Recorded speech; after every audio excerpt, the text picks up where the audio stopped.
نمرود تو نعوذ باللہ رب الارباب ہے، جتنے بھی رب ہیں سب کا کھلانے والا نمرود۔ حضرت فرمایا کرتے تھے یہ پوری دنیا کا خلاصہ ہے، یہ ساری انسانیت کا خلاصہ ہے کہ جہاں سے نظر آتا ہے وہاں سے کچھ ہوتا نہیں ہے، جہاں سے ہوتا ہے وہاں سے نظر نہیں آتا، جہاں سے ہوتا ہے وہاں سے نظر نہیں۔ نمرود سے ہوتا ہوا نظر آ رہا، نمرود سے کچھ ہوتا نہیں ہے۔ والد سے ہوتا ہوا نظر آ رہا، والد سے کچھ ہوتا نہیں ہے۔ ماں سے ہوتا ہوا نظر آ رہا، ماں سے کچھ ہوتا نہیں ہے۔ دکان سے، کھیت سے، کاروبار سے، تجارت سے، دواؤں سے، حکومتوں سے، جتنے بھی نقشے پھیلے ہوئے ہیں دنیا سے، ان سب سے کچھ نہیں ہوتا، تنہا تنہا اللہ کے کرنے سے سب کچھ ہوتا۔ ہم ہر نماز میں پڑھتے ہیں الحمدللہ رب العالمین، سنتیں ہیں اس میں پڑھ رہے ہیں، خود فرض پڑھا رہے ہیں اس میں پڑھ رہے ہیں، نوافل ہیں اس میں پڑھ رہے ہیں۔ حضرت فرمایا کرتے تھے اگر ہم لفظ رب پر غور کریں تو نہ جانے ہم نے اللہ کے علاوہ کن کن شکلوں کو رب بنایا۔ رب کہتے ہیں اس کو جو ہر وقت کی ضرورت کو پورا کرے وہ رب ہے، جو بغیر شکلوں کے پالے وہ رب ہے، جو پالنے میں کسی کا محتاج نہ ہو وہ رب ہے، جو بغیر کہے سن لے وہ رب ہے، جو ہر جگہ ضرورت پوری کر رہا ہے وہ رب۔ ماں کے پیٹ میں بچے کو پال لے، یہاں پالنے کا کوئی راستہ نہیں ہے، یہاں ماں کی ناک کے ذریعے بچے کی ناک پہ غذا پہنچائی جا رہی، یہ اللہ تبارک و تعالیٰ کا پالنے کا نظام ہے۔ ماں کا غلیظ خون ہے جس سے بچہ بن رہا ہے، جس سے بچہ پل رہا ہے، جس سے بچے کی غذا جا رہی ہے، ماں کے پیٹ سے نکل کر آیا، اب ماں کی چھاتی کے دودھ سے بچہ پل رہا ہے، خدا پال کر دکھا رہے ہیں، اب دانت نکل کر آگے، روٹی سے بچہ پل انسان پل رہا ہے، اب دانت جھڑ گئے دوبارہ دودھ دے دیے، ہر وقت کی ضرورت اللہ پوری کرتے۔ ہم ابھی لفظ رب پر غور نہیں کرتے، اور یہ رب کا یقین دل میں بٹھانا ضروری ہے، صرف معلومات کافی نہیں بلکہ اس پر یقین ہونا یہ اصل بنیادی چیز ہے۔ اس پر کیا ہونا؟ یقین۔ حضرت فرمایا کرتے تھے قبر کے اندر جو زبان چلے گی وہ معلومات پر نہیں چلے گی، قبر کے اندر جو زبان چلے گی وہ معلومات پر نہیں چلے گی، قبر کے اندر جو زبان چلے گی وہ یقین کے اوپر چلے گی۔ اس کے اوپر چلے گی۔ بڑی پیاری مثال دیا کرتے ہیں، آپ بہار والے خوب جانتے ہو، ہر گھر کے اندر ایک چائے کی کیتلی ہوتی ہے، دیکھا ہے چائے بنتی ہے کیتلی کے اندر۔ حضرت فرمایا کرتے تھے دنیا کی زندگی بالکل ایسی ہے جیسے چائے کی کیتلی ہوتی، جیسے چائے کی کیتلی ہوتی۔ چائے کی کیتلی کے اندر پانی ڈالو گے پانی نکلے گا، چائے کی کیتلی کے اندر دودھ ڈالو گے دودھ نکلے گا۔ ہو نہیں سکتا ایسا ایک آدمی پانی بھرے دودھ نکل جائے، ایک آدمی دودھ بھرے پانی نکل کر آ جائے، جو بھرو گے وہ نکلے گا۔ یہ دنیا کی زندگی چائے کی کیتلی کی طرح۔ دنیا کی زندگی کیسی ہے؟ جیسے چائے کی کیتلی، اس میں یقین بھرا ہے تو اب قبر کے اندر یقین نکلے گا۔ جسے یقین ہے کہ کھیت نہیں پالتا، جسے یقین ہے دکان نہیں پالتی، جسے یقین ہے کاروبار نہیں پالتا، جسے یقین ہے ڈاکٹروں کی دوا سے شفا نہیں ملتی، اللہ کے حکم سے شفا ملتی ہے، وہ کہے گا جب اسے کوئی شکل نظر نہیں آئے گی اور اس سے پوچھا جائے گا من ربوں کا، یہ جواب میں کہے گا ربی اللہ، میرا رب اللہ ہے۔ اور جس کے سامنے یہ ساری شکلیں پھیلی ہوئی ہیں، جس کے سامنے یہ سارے نقشے پھیلے ہوئے ہوں گے، جب اس سے پوچھا جائے گا من ربوں کا، یہ کہے گا ہاں لا ادری، میں نہیں جانتا مجھے پالنے والا کون ہے۔ دنیا میں مجھے کاروبار پال رہا تھا، دنیا میں مجھے کھیت پال رہا تھا، دنیا میں مجھے میرا بڑا دکان پال رہی تھی، یہاں وہ نہ دکان نظر آ رہی ہے نہ وہ کھیت نظر آ رہا ہے، اب میں نہیں جانتا میرا پالنے والا۔ محترم، سب سے پہلی محنت وہ یقین کے بنانے کی محنت، ہمارا یقین ایسا بنے جیسا حضرات صحابہ رضی اللہ اجمعین کا یقین بنا ہوا تھا۔ عمر بن خطاب رضی اللہ تعالیٰ بیٹھے ہوئے ہیں، جبرائیل علیہ السلام حضور اکرم صلی اللہ علیہ وسلم کے پاس تشریف لائے، فرمایا ھذا عمر، یا رسول اللہ یہ عمر ہے، یہ قبر کے اندر جائیں گے، فرشتے ان کے پاس آئیں گے، آ کر پوچھیں گے من ربوں کا، یہ کہیں گے میرا رب اللہ ہے، تم بتاؤ تمہارا رب کون ہے؟ یہ فرشتے پوچھیں گے ماں دینوں کا، یہ کہیں گے میں اپنے دین کو اچھی طرح سمجھتا ہوں، تم بتاؤ تمہارا دین کیا ہے؟ فرشتے پوچھیں گے ان سے من نبیوں کا، حیات الصحابہ میں حضرت نے نقل کیا ہے، یہ کہیں گے میں تو 4 قدم چل کر آیا ہوں، تم آسمانوں سے اتر کر آ رہے ہو، میں اچھی طرح جانتا ہوں میری جانب کس کو نبی بنا کر بھیجا گیا، تم بتاؤ تمہاری جانب کس کو نبی بنا کر، یہ ہے یقین۔ عمر ایسے فرشتے ہوں گے جو اپنے بالوں میں الجھتے ہوئے آئیں گے، ایسا کوڑا ان کے ہاتھ میں ہوگا کہ سارے میدانے سارے عرفہ کے لوگ مل کر اسے ہلا نہ سکے۔ جب آدمی تھوڑا سا ڈر کر آئے گا ایسا زور کا ماریں گے کہ آدمی مٹی مٹی ہو جائے گا۔ کیا کرو گے ان کے سامنے، کیسے جواب دو گے ان کا؟ کہنے لگے یا رسول اللہ اس طرح آپ کے سامنے ہوش و حواس میں ہوں، کیا اسی طرح ہوں گا ان کے سامنے بھی؟ ہاں اسی طرح ہوش و حواس میں ہوگے۔ فرمایا رسول اللہ پھر تو میں ان سے خود ہی نہیں بنوں، ایسے نہیں بن جاتی، یہ صرف الفاظ نہیں ہے، یہ یقین تھا جو دل کے اوپر بنایا گیا تھا، یہ محنت تھی جو ایک ایمان کے واسطے کی گئی تھی۔ جب ایسا ایمان بنا تھا تو میرے محترم دوستو اس واسطے سب سے پہلی چیز یہ ایمان کا بنانا، اور ایمان بننے کے واسطے سب سے پہلے جتنا اللہ کا غیر ہمارے دلوں کے اندر بیٹھا ہوا ہے، جتنی شکلیں ہمارے دلوں کے اندر بیٹھی ہوئی ہیں، سب سے پہلے ان شکلوں کا یقین نکلنا ضروری ہے۔ حضرت مولانا یوسف صاحب رحمۃ اللہ علیہ فرمایا کرتے تھے اللہ تبارک و تعالی کی ذات عالی سے استفادے کے لیے سب سے پہلی شرط وہ مخلوق کا یقین دل سے نکلنا ہے۔ مخلوق کا یقین کیا ہے؟ دل سے نکلنا۔ ایک دل کے اندر 2 یقین پیدا ہو جائیں ایسا ہو نہیں سکتا، ایک دل کے اندر 2 جگہ سے ہونے کا یقین ہو ایسا دل چل نہیں سکتا، ایسا دل کیا نہیں ہو سکتا؟ ابراہیم علیہ السلام کا واقعہ چل رہا تھا، ابراہیم علیہ السلام نے جب یہ اپنی والدہ سے فارغ اب کہنے لگے مجھے پالنے والا کون ہے؟ یہ جستجو قرآن نے بیان کی ہے، ستارے کو دیکھا، ستارے کو دیکھ کر کہنے لگے ھذا ربی، یہ مجھے پالتا ہے، اس سے یہ فائدے ہیں، اس کے یہ فائدے ہیں، کہنے لگے یہ میرا رب ہے۔ تھوڑی دیر میں ستارہ غائب ہو گیا، پھر سورج نکل کر چاند نکل کر سامنے آیا، یہ ظاہری اعتبار سے ستارے سے بڑی شکل، ایسا ہی کہتے ہو کہ ستارے بہت بڑے بڑے ہیں، چاند کے سامنے چھوٹا تھا، لیکن ظاہر میں کیا لگتا ہے؟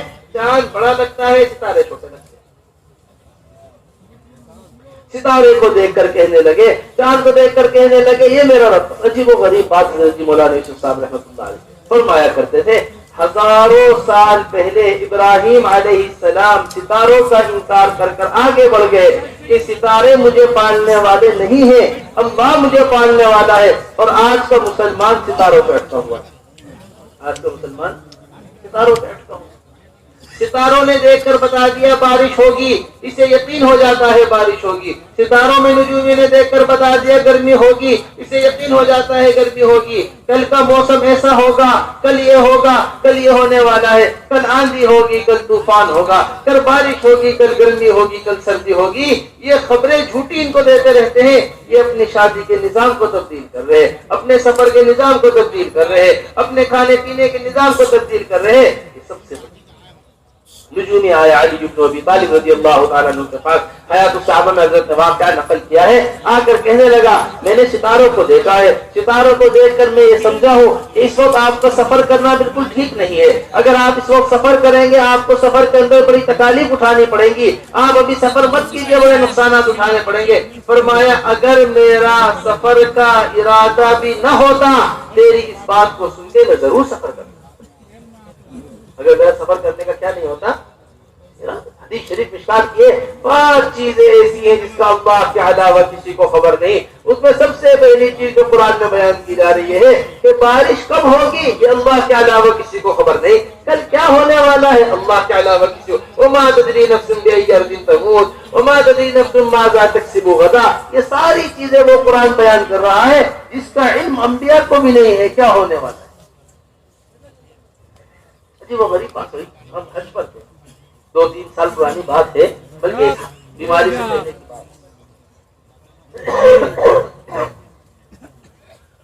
عرفہ کا دن، اور وہاں آ کر لوگوں نے بتایا کہ جی اگلے عرفہ کے دن بڑی سخت گرمی کا دن ہے، جو عرفہ کا دن ہے، اپنے ساتھ جوس پینے کے واسطے رکھو، اپنے ساتھ چھتری لے کر جاؤ، سائے کے اندر چلو، تھوڑی تھوڑی دیر پہ سر پہ پانی ڈالو، سارا دن بڑی سخت گرمی رہے گی۔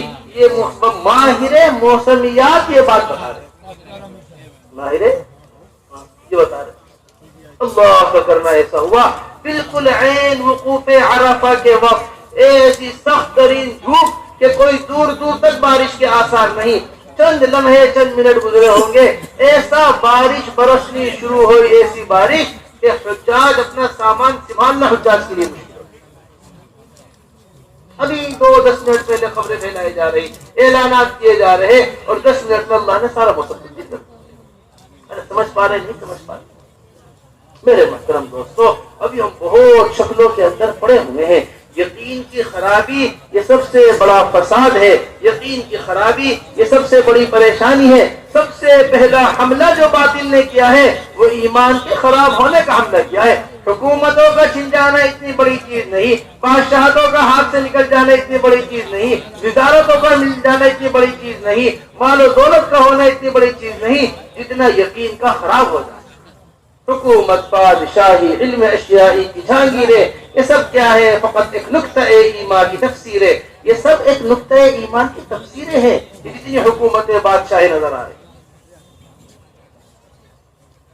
تو یہ اصل بنیاد وہ یقین کا درست ہونا، اور اصل بنیاد یہ ہے کہ جتنی نظر آنے والی چیزیں ہیں ان کا یقین نکل کر ایک اللہ کا یقین دل کے اندر بیٹھے۔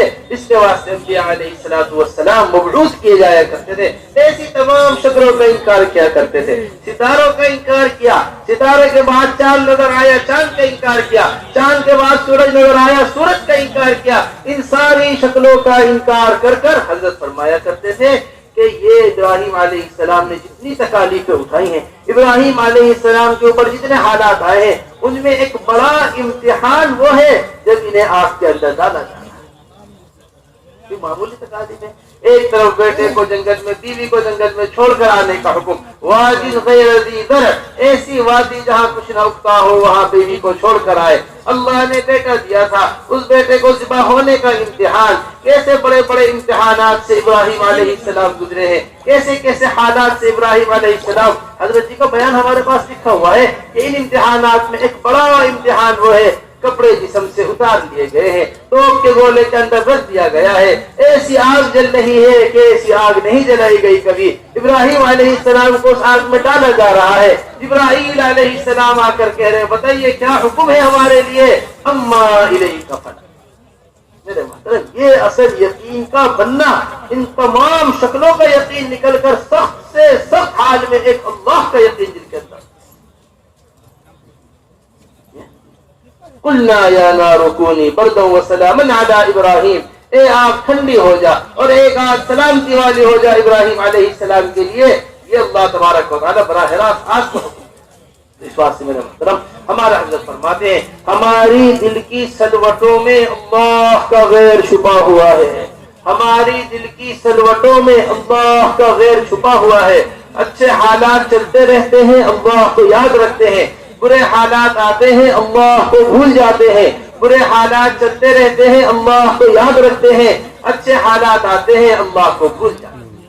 قرآن اس کو بڑی تفصیل کے ساتھ بیان کر رہا ہے۔ قرآن فلما تغشاها حملت حملا خفيفا فمرت به فلما أثقلت دعوا الله ربهما لئن آتيتنا صالحا لنكونن من الشاكرين فلما آتاهما صالحا جعلا له شركاء فيما آتاهما فتعالى الله عما يشركون۔ یہ قرآن بیان کر رہا تھا۔ فلما تغشاها حملت حملا خفيفا فمرت به، جب یہ میاں بیوی آپس میں ملاقات کرتے ہیں، ان کے ملاقات کرنے سے ہلکا سا حمل بیوی کے پیٹ میں ٹھہر جاتا ہے، بیوی کو خوشخبری ڈاکٹر دے دیتا ہے تو آپ کے یہاں بچہ ہونے والا ہے۔ اب یہ احتیاط کر رہی، چلنے میں پھرنے کے اندر، ابھی بچے کو لے کر چل رہی پھر رہی، یہاں تک کہ حمل بھاری ہو گیا ہے، اب ولادت کا وقت قریب آ گیا ہے۔ جب فلما اثقلت دعوا الله ربهما لئن آتيتنا صالحا لنكونن من الشاكرين، کہ اگر آپ نے صحیح عافیت کے ساتھ بچہ دے دیا ہمیں تو ہم تیرے ساتھ کسی کو شریک نہیں کریں گے، کسی کو شریک نہیں کریں گے۔ وظیفے پڑھے جا رہے ہیں، دعائیں پڑھی جا رہی ہیں، تعویذ لیے جا رہے ہیں، قرآن پڑھ کر دم کیا جا رہا ہے، 9 مہینے تک یہ اللہ اللہ پکارتا ہے، اور جب اللہ عافیت سے بچہ دے دیتا ہے یہ 9 سیکنڈ میں اللہ کو بھول جاتا ہے۔ یہ 9 سیکنڈ میں جہاں بچہ عافیت سے پیدا ہوا، بڑا سارا ٹوکرا پھل کا تیار کرایا، جہاں بچہ عافیت کے ساتھ پیدا ہوا، مٹھائی کا ڈبہ تیار کیا، ڈاکٹر صاحب کی خدمت میں لے کر پہنچ گیا۔ ڈاکٹر صاحب آپ کو آنے میں دیر ہو جاتی، میری بیوی تو مر ہی جاتی، آپ ٹریفک میں پھنس جاتے، میری بیوی مر جاتی، آپ اگر میری بیوی کو نہ دیکھتے تو کوئی نہیں تھا آپ کے علاوہ جو آج اس کی جان بچا لیتا، آپ نے تو میری بیوی کی جان ہی بچا۔ آپ نے میری کیا کر دیا ہے؟ اس واسطے میرے محترم دوستو، اس بات کو بڑے سمجھنے کی ضرورت ہے کہ ہمارا یقین درست ہو، نظر آنے والی شکلوں سے سارا یقین ہٹ کر ایک اللہ کی بات پر یقین آ جائے۔ دو چیزیں ہیں جو شروع سے ایک دوسرے کے مقابل ہے، دیکھو ہماری بات سمجھنا اچھی طریقے سے۔ ایک نظر ہے،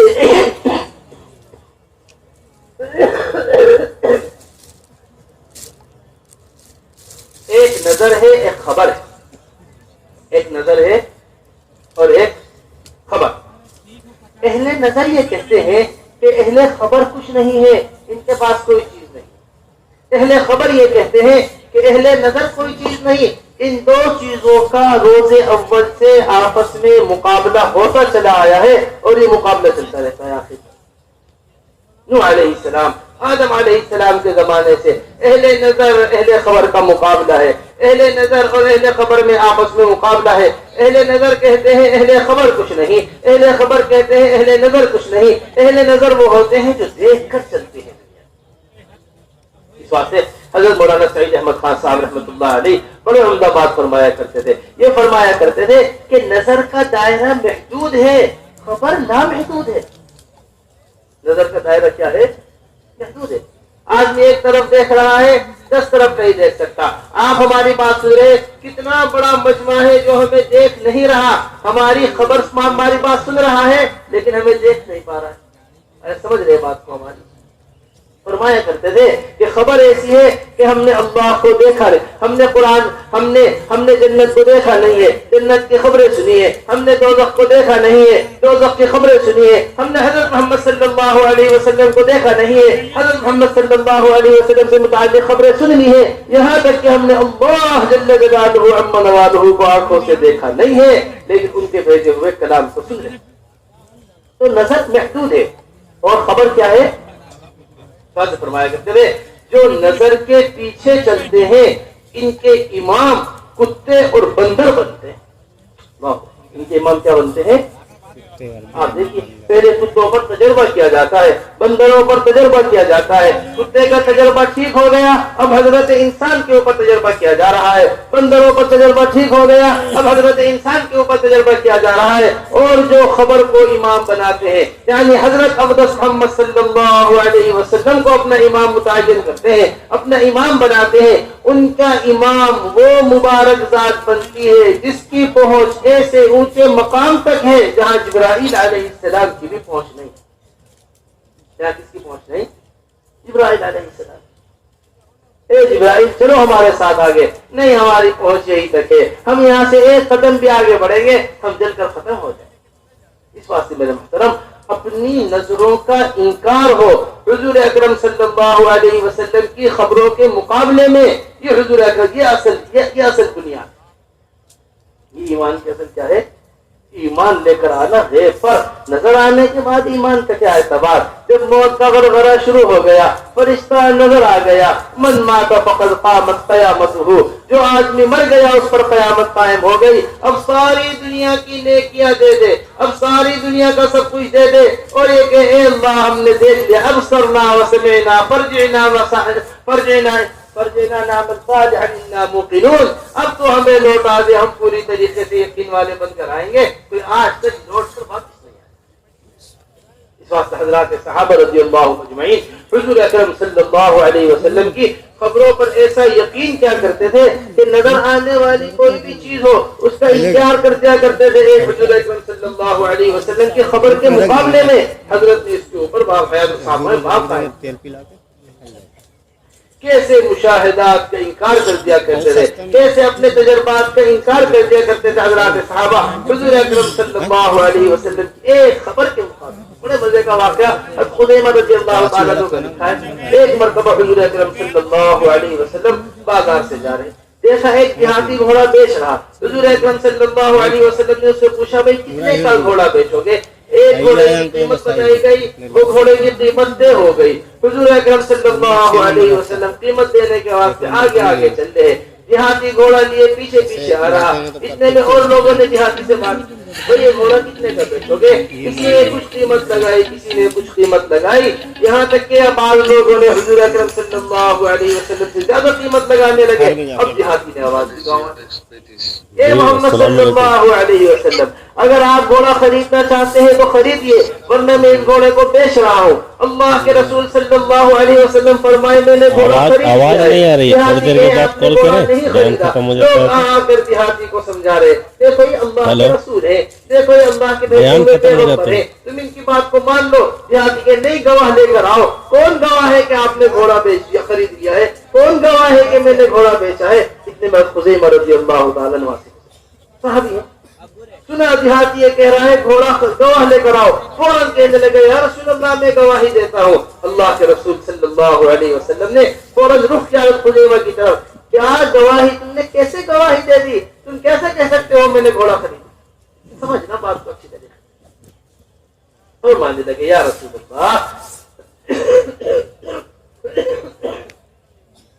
فرمانے لگے یا رسول اللہ ہم نے آپ کی خبر کے اوپر یقین رکھا ہے, ہم نے جنت کو دیکھا نہیں, جنت پر یقین رکھا ہے.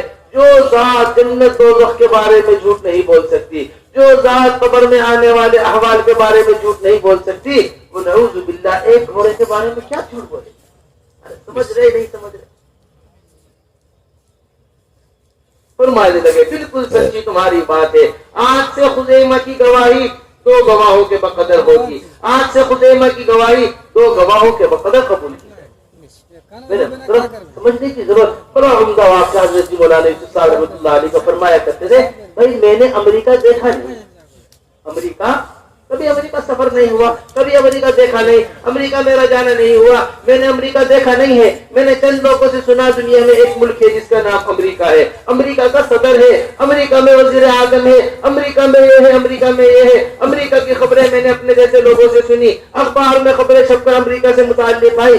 جب میں اپنے جیسے لوگوں سے سن کر امریکہ دنیا میں موجود ہے اس کا یقین کر سکتا ہوں, کہ اللہ کے رسول سے سن کر جنت اور دوزخ کا یقین کیوں نہ کروں؟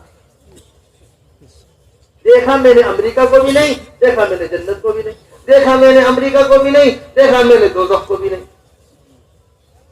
جب میں امریکہ کا یقین کر سکتا ہوں پھر جنت دوزخ کا یقین کیوں نہیں کر سکتا؟ میرے محترم یہ یقین بنانے کی ضرورت ہے.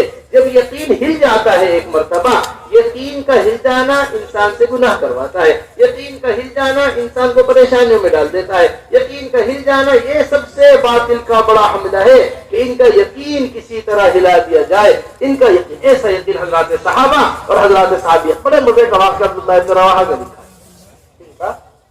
عبداللہ ابن رواحہ رضی اللہ عنہ, ایک مرتبہ عبداللہ ابن رواحہ رضی اللہ تعالیٰ عنہ اپنی بیوی کے ساتھ لیتے ہوئے رات میں ضرورت محسوس ہوئی, اٹھ کر گئے باندھی کے پاس. باندھی ہوا کرتی تھی پہلے زمانے میں, جیسی بیوی سے ضرورت پوری کی جاتی تھی ایسے باندھی سے ضرورت پوری کی جاتی تھی. بیوی کی آنکھ کھلی, بیوی نے دیکھا برابر میں عبداللہ ابن رواحہ رضی اللہ عنہ نہیں ہے. تلاش کرتے کرتے پہنچی, دیکھا باندھی کے پاس ہے, اپنی ضرورت پوری فرما رہے ہیں. فوراً واپس آئی, بڑا سارا چھوڑا نکال کر دے, بڑا سارا کیا نکال کر, چورا نکال کر لے کر آئے. عبداللہ ابن رواحہ رضی اللہ تعالیٰ عنہ پسینے میں شراب ہو باندھی کے پاس سے باہر آئے. آ کر کہنے لگے کیا بات ہو گئی بیگم, آپ چورا لے کے کیوں کھڑی ہوئی ہے, خیریت تو ہے؟ فرمانے لگی کہ اگر میں تمہیں اسی کے پاس دیکھ لیتی تو اس 2 چھرے کو تمہارے دونوں کندھوں کے درمیان گھسا دیتی میں آج. کہنے لگے میں نے تو کچھ بھی نہیں کیا. دیکھو اللہ کے رسول صلی اللہ علیہ وسلم نے ارشاد فرمایا ہے کہ جو آدمی حالت جنابت میں ہوتا ہے, جو آدمی ناپاکی کے حالت میں ہوتا ہے, وہ قرآن نہیں پڑھ سکتا. اور میں تمہیں پڑھ کے سناتا ہوں, وہ قرآن کے نام پر عربی کے اشعار پڑھ کر سناتا.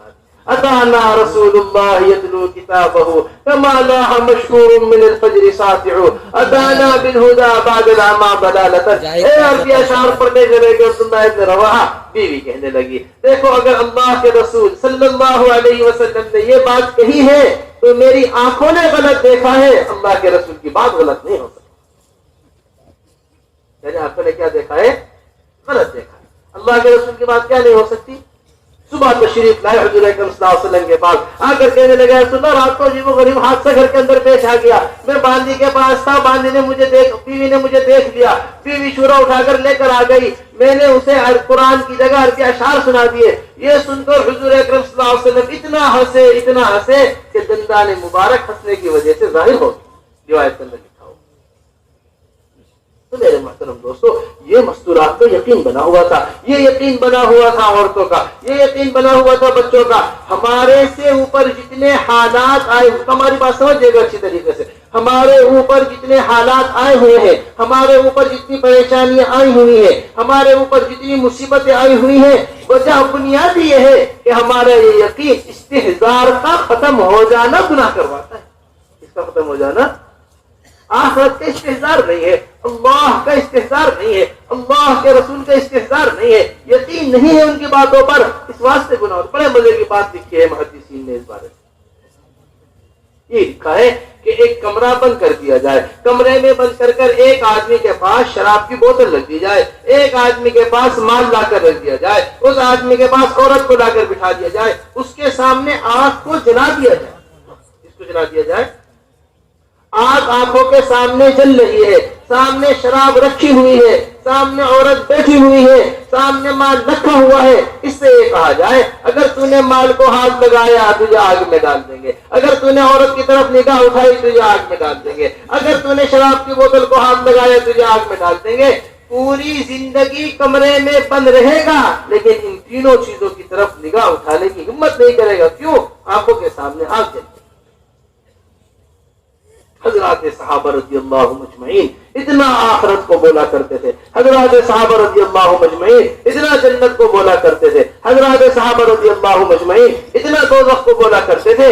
ان ساری چیزوں کو بولنے کی وجہ سے یہ ساری چیزیں ہر وقت ان کے سامنے رہا کرتی۔ اس واسطے میرے محترم دوستو، بڑے بڑے وعدے اللہ تبارک و تعالی نے جو کیے ہیں وہ ایمان کے اوپر کیے ہیں، وہ بڑے بڑے وعدے جو اللہ تبارک و تعالی نے کیے ہیں وہ اس دین کے اوپر کیے ہیں۔ جب یہ ایمان زندگیوں میں ہوتا ہے دین کے اوپر استقامت پیدا ہوتی ہے، جب ایمان دل کے اندر ہوتا ہے اعمال کے اندر اخلاص پیدا ہوتا ہے، جب یہ ایمان دل کے اندر ہوتا ہے تو انسان کے لیے وعدے پورے ہوتے ہیں، جب یہ ایمان دل کے اندر ہوتا ہے تو اسے نیکیاں ملنے کی امید ہوتی ہے۔ جب یہ ایمان نہیں ہوتا تو ان ساری چیزوں میں سے کچھ نہیں ملتا۔ حضرت فرمایا کرتے تھے ہمارے لیے خلاف عقل وعدے اس واسطے پورے نہیں ہوتے کیونکہ ہمارے اندر یقین نہیں ہے، خلاف عقل وعدے اس واسطے پورے نہیں ہوتے۔ حضرات صحابہ رضی اللہ مجمعین کے اندر یقین ہوا کرتا تھا۔ خندق کا موقع ہے، حضور اکرم صلی اللہ علیہ وسلم خندق کھود رہے ہیں، عقل کے خلاف بات ہے، بالکل کوئی عقل تصور نہیں کر سکتی اس بات کو۔ خندق کھودی جا رہی ہے، کھانے کے واسطے کھانے کا انتظام نہیں ہے، پینے کا انتظام نہیں ہے، اوڑھنے کا انتظام نہیں ہے، پیٹ کے اوپر پتھر باندھے ہوئے ہیں۔ حضرت جی کے بیان کے اندر ہے خوف خوب ہے، دشمن سے لڑنے کا انتظام نہیں ہے، بھوک خوب ہے، کھانے کا انتظام نہیں ہے، سردی خوب ہے، اوڑھنے پہننے کا انتظام نہیں ہے، گڑھے کھود کھود کر صحابہ رضی اللہ مجمعین سردی سے بچ رہے ہیں۔ یہ خندق کی پوری کارگزاری ہے، اور بشارت کیا ہے؟ ایک کدال ماری قیصر فتح ہوگا، ایک کدال ماری کسرا فتح ہوگا، ایک کدال ماری حبشہ فتح ہوگا، ایک کدال مار کر فرمارے ترک فتح ہوگا۔ اترک ترک مات رکھو، اس وقت تک ترک کو چھوڑے رکھو جب تک وہ تمہیں چھوڑے رکھے۔ ارے سمجھ میرے بات نہیں سمجھ؟ ہمارے یقین اس واسطے پورا نہیں ہو، بعد اس واسطے پورے نہیں ہو رہے جیسا یقین ہونا چاہیے تھا ایسا یقین نہیں۔ عمل کو سن کر طبیعت عمل کی طرف نہیں جاتی، فضیلت کو سن کر طبیعت فضیلت کی طرف نہیں جاتی۔ یہ یقین کی کمزوری ہے کہ طبیعت سبب کی طرف جاتی ہے۔ یہ یقین کی کمزوری ہے کہ طبیعت کہاں جا رہی ہے؟ تعلیم کا حلقہ چل علاقہ فتح ہوگا، تم ہیرا کے علاقے کے اندر داخل ہوگے، شیما بنت بقیلہ نامی لڑکی تمہیں ملے گی، سفید گھوڑی کے اوپر سوار ہوگی، کالی اوڑھنی اوڑھے ہوئے ہوگی، یہ تمہیں جب ہیرا میں داخل ہوگے تمہیں شیما بنت بقیلہ ملے گی۔ بالکل نئے صحابی ہیں قریب ابن اوس رضی اللہ عنہ، جو اس مجلس کے اندر بیٹھے ہوئے ہیں، فوراً اپنی جگہ کھڑے ہو گئے اور فرمانے لگے یا رسول اللہ شیما بنت بقیلہ کو آپ مجھے دیں۔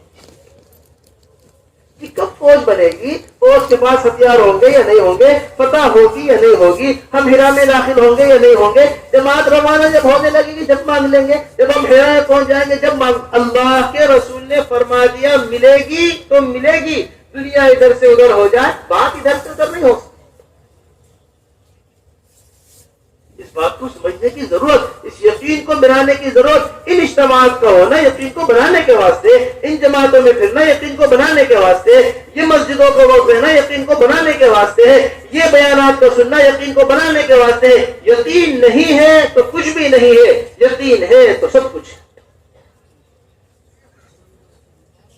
حضرت خالد بن ولید رضی اللہ تعالیٰ عنہ کی سپہ سالاری میں، حضرت ابو بکر رضی اللہ تعالیٰ عنہ کی خلافت میں ہرا میں فوج داخل ہوئی، جس طرح شیما بنت بقیلہ کو بتایا تھا حضور اکرم صلی اللہ علیہ وسلم نے، خریج ابن اوس نے اسی طرح شیما بنت بقیلہ کو پا لیا۔ تو میرے محترم دوستو، سب سے پہلی محنت، جو سب سے پہلے وعدے پورے ہوتے ہیں عمل کی، ایمان کے اوپر، اس کے واسطے بنیادی چیز، وعدے جو پورے ہوتے ہیں اللہ تبارک و تعالیٰ کے، اس کے واسطے بنیادی چیز وہ ایمان کا ہونا ہے، اور اس کا عقل اور ظاہری اسباب سے کوئی دین دین نہیں ہے۔ بات ہماری سمجھے گا اچھی طریقے سے۔ ایسے مزے کا واقعہ لکھا ہے، حضور اکرم صلی اللہ علیہ وسلم ہجرت کر تشریف لا رہے ہیں، مکہ مکرمہ سے مدینہ منورہ جا رہے ہیں، چھپ چھپا کر نکلے مکہ مکرمہ سے، 3 دن غار ثور کے اندر گزارے۔ مکے والوں نے انعام رکھ دیا کہ جو حضور اکرم صلی اللہ علیہ وسلم کو پکڑ کر لائے گا اسے ایسے ایسے اونٹ ملیں گے۔ لوگ اونٹوں کی لالچ میں اپنے گھوڑے چاروں طرف دوڑا رہے، حضور اکرم صلی اللہ علیہ وسلم کو تلاش کیا جا رہا چاروں طرف۔ اسی طرح حضور اکرم صلی اللہ علیہ وسلم نے سفر کیا، غار ثور سے نکل، سراقہ دوڑتے ہوئے آئے، دیکھا حضور اکرم صلی اللہ علیہ وسلم کے آثار نظر آ رہے ہیں، اپنے گھوڑے کو دوڑا دیا سراقہ نے، حضور اکرم صلی اللہ علیہ وسلم کے پاس پہنچے، گھوڑا زمین میں دھس گیا۔ سراقہ نے چاہا کہ اب آپ مجھے اجازت دے دیجئے، آپ دعا کر دیجئے میرا گھوڑا نکل جائے، میں واپس چلا جاؤں۔ سراقہ کا گھوڑا زمین سے نکلا، یہ واپس جانے لگے تو اللہ کے رسول صلی اللہ علیہ وسلم، سراقہ آج تم 100 اونٹوں کی لالچ میں ہمارے پاس آئے، آج تم 100 اونٹوں کی لالچ یہاں تک لے کر آ گئی، میں وہ وقت دیکھ رہا ہوں جب کسرا کے کنگن تمہارے ہاتھوں کے اندر ہو۔ کوئی عقل تصور کر سکتے؟ روایتوں کے اندر ملتا ہے، آگے چلتے ابو بکر رضی اللہ تعالیٰ، پیچھے چلتے ابو بکر رضی اللہ تعالیٰ، دائیں ہو جاتے ابو بکر رضی اللہ تعالیٰ، بائیں، اے ابو بکر ایک طرف کیوں نہیں چلتے؟ یا رسول اللہ ڈر لگتا ہے دشمن پیچھے سے آئے گا، میں پیچھے ہو جاتا ہوں، ڈر لگتا ہے دشمن آگے سے آئے گا، میں آگے ہو جاتا ہوں۔ یہ کیفیت ابو بکر رضی اللہ تعالیٰ کی، یہ مبارک جماعت اس طرح چلتی ہوئی جا رہی ہے۔ سمجھ بھی پا رہے بات کو یا نہیں؟ یہ بہار والے اردو بھی سمجھتے ہیں نہیں سمجھتے؟ یہ سراقہ آئے دوڑتے ہوئے، یہ سارے فضائل سنے، چلے کہ کسرا ابن ہرمز کی بات کر رہے ہیں، کہا ہاں کسرا ابن ہرمز ہی کی بات کر رہا ہوں، چلے گئے واپس سراقہ آج یہ بات سن کر۔ حضرت عمر رضی اللہ تعالیٰ عنہ کا زمانہ ہے جب جنگ قادسیہ ہوئی ہے، اوہو اللہ اکبر، کیا جنگ قادسیہ ہوئی۔ حضرت جی کے بیان میں پڑھ رہے تھے، ایک صحابی کا قول نقل کر رہے حضرت جی مولانا یوسف صاحب رحمۃ اللہ علیہ کہ بدر کے فضائل منصوص ہیں، ورنہ میں یہ کہتا کہ جنگ قادسیہ بدر سے بڑی جنگ، جنگ کے فضائل منصوص ہیں، ورنہ میں کہتا جنگ قادسیہ کیا ہے؟ کوئی معمولی جنگ۔ کسرا فتح کیا گیا تھا، کسرا ابن ہرمز فتح کیا گیا تھا، کسرا کا خزانہ مدینہ منورہ لایا گیا۔ یہ تھے متقی لوگ، یہ مالوں کے سامنے ڈرا نہیں کرتے تھے، یہ مال دیکھ کر پھسلا نہیں کرتے تھے، حکومتوں کے چاہت مند نہیں تھے۔ یہ تھا جو مسلمان کو عروج کے اوپر لے کر گیا تھا، اور یہ ہے حالات جو آپ دیکھ رہے ہیں کہ مسلمان کو زوال کے اوپر لے کر گیا۔ چھوٹی چھوٹی کھیتوں پر لڑائی ہو رہی، چھوٹی چھوٹی دکانوں پر مقدمے چل رہے ہیں، ایک ایک درخت کے اوپر لڑ رہے، ایک ایک زمین کے اوپر لڑ رہے۔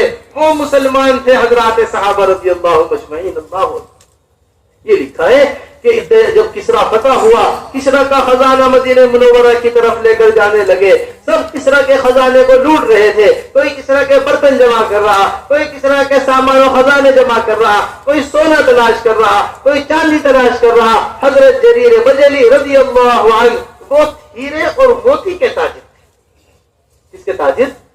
ہیرے بیچا کرتے تھے، موتی بیچا کرتے تھے۔ یہ سارا خزانہ چھوڑ کر اس صندوقچی کو تلاش میں لگے ہوئے تھے۔ وہ صندوقچی کہاں ہے جس کے اندر ہیرے چھپے ہوئے ہیں؟ وہ صندوقچی کہاں ہے جس کے اندر موتی چھپے ہوئے ہیں؟ تلاش کرتے کرتے وہ صندوقچی مل گئی۔ ایسی صندوقچی تھی کہ کسرا کے سارے خزانے سے قیمتی یہ صندوق تھی، ہیرے اور جواہرات سے بھری ہوئی صندوق تھی۔ جریر بجلی کے بارے میں آتا ہے کپڑے پھٹے ہوئے ہیں جریر بجلی رضی اللہ تعالیٰ عنہ کے، پورا لباس جسم کے اوپر نہیں ہے، فقر و فاقے کی حالت ہے، اور اس صندوق سے وہ ہاتھ میں اٹھائے ہوئے ہیں اور بار بار یہ بات کہہ رہے، اے صندوق شی، اگر اللہ کا ڈر نہ ہوتا تو آج تیرے ملنے کا دنیا میں کسی کو خبر نہ ہوتی، مجھے اللہ کا ڈر ہے، اس واسطے تجھے مدینے پہنچا رہا۔ خزانہ مدینے پہنچا۔ عبد الرحمن بن عوف رضی اللہ تعالی عنہ، عمر ابن خطاب رضی اللہ تعالی عنہ نے ساری رات پہرا دیا، ساری رات مسجد نبوی میں نمازیں پڑھتے رہے، خزانے کی حفاظت کرتے رہے، یہاں تک کہ صبح کا سورج نکلا، سورج خزانے کے اوپر پڑا۔ عمر ابن خطاب رضی اللہ تعالی عنہ نے اس شعاع کو دیکھ کر اور اس چمک دمک کو دیکھ کر یہ کہا، سچے لوگ تھے جنہوں نے قادسیہ کو لڑا ہے، وہ لوگ جھوٹے نہیں ہو سکتے، ایماندار لوگ تھے جنہوں نے جنگ قادسیہ لڑی ہے، وہ خائن نہیں ہو سکتے، اگر تھوڑی سی بھی خیانت ہوتی تو یہ مال مدینہ نہ پہنچتا، یہ مال کہاں نہ پہنچتا۔ ہائے ہائے میرے محترم دوستو، سمجھو بات کو، ہمیں لالچ نے بگاڑ دیا ہے، ہمیں ہمارے کمزور بنا دیا، مال کی چاہت نے کمزور بنا دیا ہے، خواہشات نے کمزور بنا دیا ہے۔ حضور اکرم صلی اللہ علیہ وسلم کی روایت ہے، اللہ کے رسول صلی اللہ علیہ وسلم نے ارشاد فرمایا، ان قریب ایسا زمانہ آئے گا میری امت کو اس طرح دسترخوان کے اوپر ڈال دیا جائے گا جس طرح لوگ کھانا کھانے کے واسطے دسترخوان پر جمع ہو جاتے ہیں، سارے لوگ کھانے کے واسطے جمع ہو جائیں گے، ان کے اندر اتنی بھی طاقت نہیں ہوگی کہ یہ اپنا دفاع کر سکے۔ صحابہ رضی اللہ مجمعین حیران ہو گئے اور حیران ہو کر پوچھنے لگے، یا رسول اللہ، کیا ہم اتنی قلیل تعداد میں رہ جائیں گے کہ جس طرح کھانے کے واسطے لوگ جمع ہوتے ہیں اس طرح ہمیں دسترخوان پر لا کر رکھ دیا جائے گا اور ہمیں کھا پی کر ختم کر دیا جائے گا؟ فرمایا نہیں، تم تعداد میں اس وقت سے کئی گنا زیادہ ہوگے، لیکن دو کمی تمہارے اندر پیدا ہو جائے گی۔ کتنی کمی؟ ساری دنیا گھوم لیے، ساری دنیا پھر لیجئے، چاہے دیہات ہو چاہے شہر ہو، چاہے گاؤں ہو چاہے شہر ہو، چاہے امیر ہو چاہے غریب ہو، چاہے وزیر ہو چاہے عام آدمی ہو، سب کے سب ان دو کمیوں کے اندر لگے ہوئے ہیں، سب میں دو کمی پائی جاتی۔ فرمایا نمبر پہلی کمی جو آئے گی وہ حب الدنیا آئے گی، نمبر دوسری کمی جو آئے گی وہ خوف الموت آئے گی۔ موت کا خوف تمہارے اندر ہوگا، دنیا کی محبت تمہارے اندر ہوگی، یہ دنیا کی محبت کچھ کرنے نہیں دے گی، یہ موت کا خوف کچھ نہیں کرنے دے گا، یہ موت کا خوف کچھ نہیں کرنے دے گا۔ اور میرے محترم دوستو، دنیا کی محبت ہی جب پیدا ہوتی ہے جب ہی موت کا خوف آتا ہے، جب دنیا کی محبت نہیں ہوتی تو پھر موت کا خوف ہی نہیں ہوتا۔ تو سب سے پہلی چیز اعمال کے اوپر استقامت پیدا ہو۔ یہ دوسری چیز یہ ہے کہ سب سے پہلی چیز وعدوں کے پورے ہونے کا یقین ہو، نمبر دوسری چیز اعمال کے اوپر استقامت ہو۔ 1000 کرامتوں سے بہتر علماء نے استقامت کو لکھا ہے، 1000 کرامتوں سے بہتر۔ یہ خاص طور سے بڑی اہم بات آپ سے کہہ رہے، یہ قرآنوں کا مجمع ہے، دیکھو سمجھو ہماری بات کو، اصل چیز کام کے اوپر استقامت کا ہونا ہے، کام پر جمنا اصل ہے، آخر گزر جانا اصل نہیں۔ عمرو بن عاص سے حضور اکرم صلی اللہ علیہ وسلم نے ارشاد فرمایا تھا، اے عمرو بن عاص، فنا آدمی کی طرح مت ہو جانا۔ فنا آدمی رات کو تہجد پڑھا کرتا تھا، اس نے تہجد کا پڑھنا چھوڑ دیا ہے۔ اما عائشہ رضی اللہ تعالیٰ عنہا فرماتی ہے، ہم اہل بیت کا یہ معمول تھا، جب ہم کسی چیز کے اوپر مضبوطی سے جم جایا کرتے تھے یا کسی عمل کو شروع کر لیا کرتے تھے، پھر چاہے کچھ بھی حال ہو جائے ہم اس عمل کو چھوڑا نہیں کرتے تھے۔ ایسی اعمال کے اوپر پابندی تھی، ایسے اعمال کے اوپر کیا تھی؟ پابند۔ اپنے بارے میں فرماتی ہے کہ مجھے اتنا اہتمام اشراق کا ہے کہ اگر میرے والدین زندہ ہو کر آ جائیں تو بھی میں اشراق کی نماز کو اپنے وقت سے نہ ٹالوں، تو بھی میں اشراق کی نماز کو۔ کون فرما رہی ہے؟ اما عائشہ رضی اللہ تعالیٰ۔ تو میرے مطلب یہ نہیں آج یہ کر لیا کل وہ کر لیا، آج یہ سمجھ میں آیا کل یہ سمجھ میں آیا، اجتماع کی محنت ہو رہی تھی، ایک جذبہ پیدا ہوا، دن بھر گشت کیے، اجتماع کی محنت ختم ہو گئی تھی، اب فرض نماز میں بھی نظر نہیں آ رہے۔ استقامت طبیعت کے اندر ہونی چاہیے، جس عمل کو شروع کر دیا اب دنیا ادھر سے ادھر ہو جائے، ہمارا عمل ادھر سے ادھر نہیں ہونا چاہیے۔ اس واسطے ملا علی قاری نے مرقات میں نقل کیا ہے کہ جس طرح پل صراط سے گزرنا مستقل طور پر ایک مشکل کام ہے، اسی طرح اعمال خیر پر دنیا میں جمنا یہ ایک مشکل ترین کام ہے۔ اسی طرح اعمال خیر پر دنیا میں جمنا کیا ہے؟ ایک مشکل ترین، کوئی معمولی کام نہیں. تو یہ دوسری چیز جو پیدا ہوتی ہے وہ استقامت پیدا ہوتی ہے. اور پھر تیسری چیز جو پیدا ہوتی ہے وہ اخلاص پیدا ہوتا ہے. یہ ایمان کی تین بنیادی چیزیں.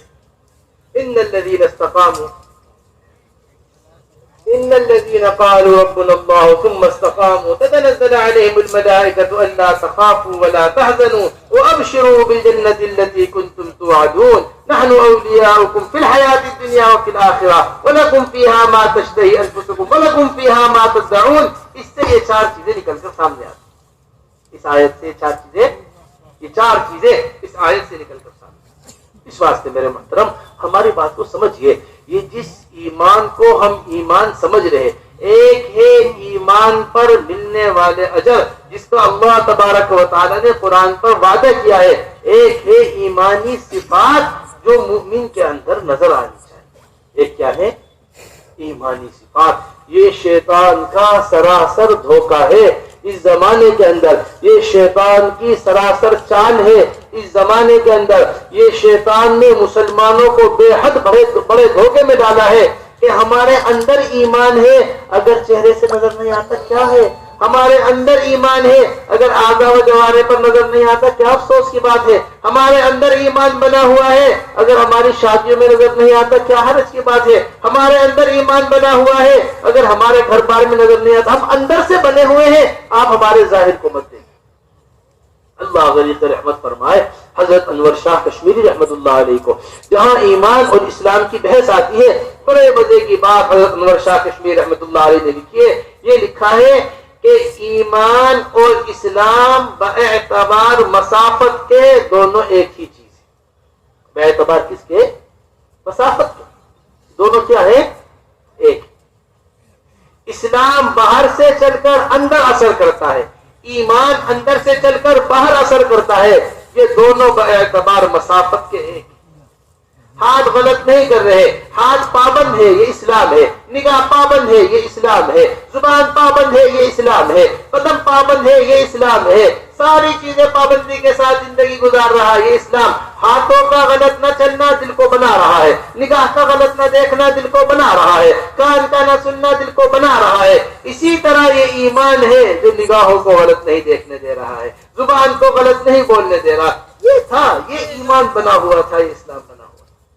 پھر ابھی کہیں بھی ہو دنیا میں انہیں کوئی اثر نہیں تھا، چاہے جنگل میں رہنے والے ہو چاہے شہر میں رہنے والے ہو. عبداللہ ابن عمر رضی اللہ عنہ کے بارے میں آتا ہے ایک دفعہ جنگل سے گزر رہے، دیکھا ایک دیہاتی بکریاں چرا رہا ہے. آؤ اس دیہاتی کا ایمان کے امتحان دیتے ہیں کہ جنگل میں رہنے والوں کی کیا امانت داری ہے، جنگل میں رہنے والوں کا کیا ایمان ہے. کہنے لگے بھائی ایک بکری اپنی بکریوں میں سے مجھے دے دو.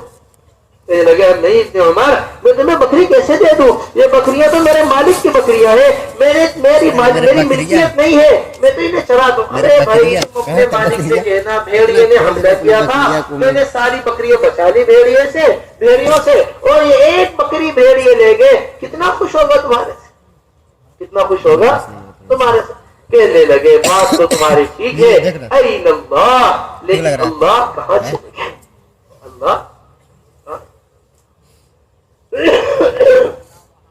عبداللہ ابن عمر کو یہ لفظ ایسا اچھا لگا بار بار کہتے این اللہ این اللہ این اللہ این اللہ. یہ بات سن کر جتنی بکری، پہلے اس غلام کے آقا کے پاس گئے، اس سے غلام خرید کر آزاد کیا، پھر جتنی بکریاں اس کے پاس تھی وہ ساری بکریاں خریدی، ساری بکریاں خرید کر اس غلام کو ہدیہ کی. یہ فرمایا مجھے تمہارا ایک جملہ ایسا پسند.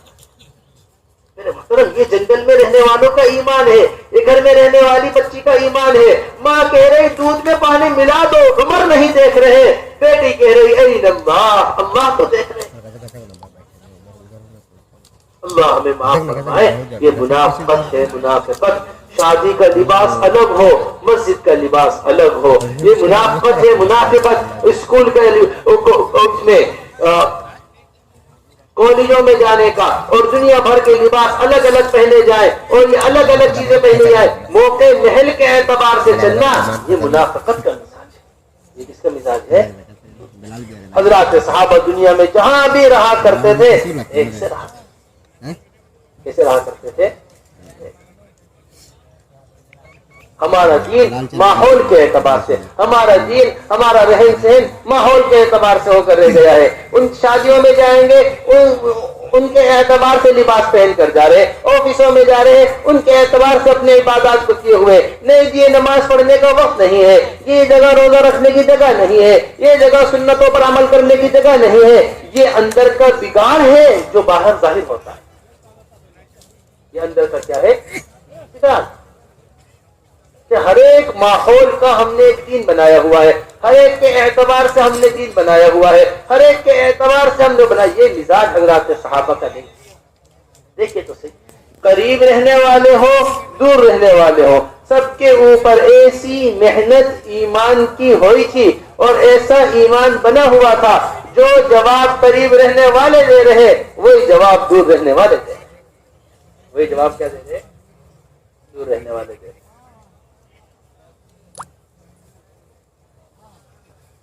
تو میرے محترم دوستوں بزرگوں، اس کو سمجھنا پڑے گا اچھی طریقے سے۔ حضور اکرم صلی اللہ علیہ وسلم ایک مرتبہ تشریف لائے، معاذ بن جبل رضی اللہ تعالیٰ عنہ، اے معاذ کس حال میں صبح کر رہے ہو؟ یا رسول اللہ ایمان کی حالت میں صبح کر رہا ہوں۔ اے معاذ ہر قول کی ایک حقیقت ہوتی ہے، تمہارے قول کی کیا حقیقت ہے؟ یا رسول اللہ جنتیوں کو جنت میں گلے ملتے ہوئے۔ یا رسول اللہ ایک قدم اٹھاتا ہوں دوسرا قدم رکھنے کی مجھے امید نہیں ہوتی کہ میں دوسرا قدم رکھ پاؤں گا، صبح کرتا ہوں مجھے امید نہیں ہوتی شام کر پاؤں گا، ایک دن گزارتا ہوں مجھے امید نہیں ہوتی اگلے دن گزار پاؤں گا، اتنے قریب میں اپنے سے آخرت کو دیکھتا ہوں، اتنے قریب میں جنت کو دیکھتا ہوں۔ حضرت معاذ رضی اللہ تعالیٰ کا ایمان ہے۔ حضرت حارث رضی اللہ تعالیٰ سو رہے، حضور اکرم صلی اللہ علیہ وسلم تشریف لائے، پھر حضرت حارث کو اٹھایا، حضرت حارث اٹھے، اے حارث کس حال میں صبح کر رہے ہو؟ اصبحت مؤمنا یا رسول اللہ، میں ایمان کی حالت میں صبح کر۔ میری بات سمجھے گا اچھی طریقے سے۔ عجیب و غریب ملفوظ ملا حضرت مولانا الیاس صاحب رحمۃ اللہ علیہ کا، فرمایا کرتے تھے صحابہ رضی اللہ مجمعین ڈاکٹر ہوا کرتے تھے، صحابہ رضی اللہ مجمعین تاجر ہوا کرتے تھے، صحابہ رضی اللہ مجمعین کاشتکار ہوا کرتے تھے، صحابہ رضی اللہ مجمعین مختلف شعبے جو دنیا کے تھے یہ حضرات صحابہ کے زمانے میں بھی تھے، لیکن سب سے پہلی محنت جو تھی وہ ایماندار ہونے کی، ایمان کی محنت تھی۔ ایمان کی محنت میں ایک جماعت انصار کی تھی، ایک جماعت مہاجرین کی تھی۔ جب دنیاوی محنتیں دین کی محنتوں پر غالب آئیں، جب دنیاوی نسبتیں دین کی نسبتوں پر غالب آئیں، دنیا مسلمان پر غالب آ گئی، مسلمان مغلوب ہو گیا۔ حضرت مولانا الیاس صاحب کا چھپا ہوا بنتا، دنیا غالب آ گئی اور مسلمان کیا ہو گئے؟ ارے سمجھ بھی آ رہی یا نہیں آ رہی؟ مسلمان مغلوب ہو گیا۔ آج کے مسلمان کو اٹھا کر پوچھو کس حال میں صبح کر رہے؟ جی میں ڈاکٹری کی حالت میں صبح کر رہا ہوں۔ آپ کس حال میں صبح کر رہے؟ جی میرے پاس وزارت کا